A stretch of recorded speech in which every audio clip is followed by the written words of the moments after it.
இந்த இந்த படத்தில் அந்த பர்த்டே சாங் நல்லாவே பேசப்பட்டது. ஸோ படம் வந்து தெரிஞ்ச கதைனாலுமே அது வித்தியாசமாக எடுத்திருப்பாங்க.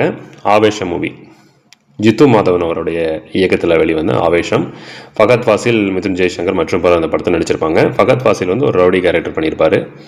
அதாவது காலேஜ் ஸ்டூடெண்ட்டாக பெங்களூரில் ஒரு சில நடிகர்கள் வந்து படிக்கிறாங்க.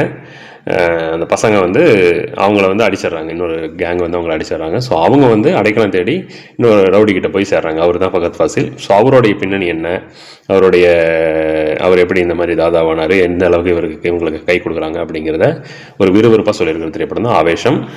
ஸோ அந்த படமும் சஜஸ்ட் பண்ணுறோம். அடுத்ததாக கிறிஸ்டோடோமி அவருடைய இயக்கத்தில் வெளிவந்த உள்ளொழுக்கு திரைப்படம்.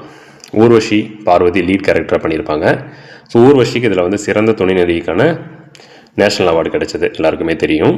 ஸோ அந்த படம் வந்து ஒரு வீடு, அதை சுற்றி தண்ணீர், அந்த தண்ணீரும் கதை சொல்லும். அந்தளவுக்கு வந்து ஒரு ஃபிலிம் மேக்கிங்காகவே கொண்டு போயிருப்பாங்க. அதில் வந்து மாமியார் மருமகளோடைய உறவு, ஸோ அவங்களுக்கு நடக்கக்கூடிய அந்த கான்வர்சேஷனை வந்து ரொம்ப வித்தியாசமான முறையில் கையாண்டிருப்பாங்க. அந்த படமும் நீங்கள் பார்க்காதவங்க பார்க்கலாம். ஒரு போர் அடிக்காமல் நல்ல மேக்கிங்